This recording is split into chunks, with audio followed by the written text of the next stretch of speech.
Tongkay, Alderan. Tapos ito nasa 3 dirham siya.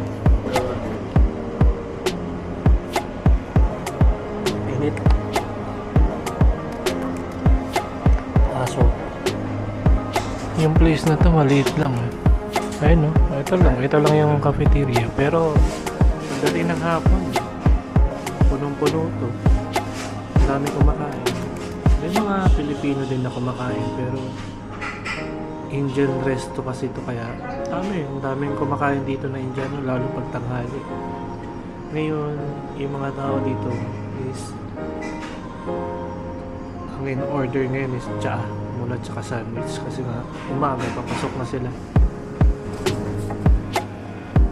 Solve na. Mamaya konti matutulog na tayo.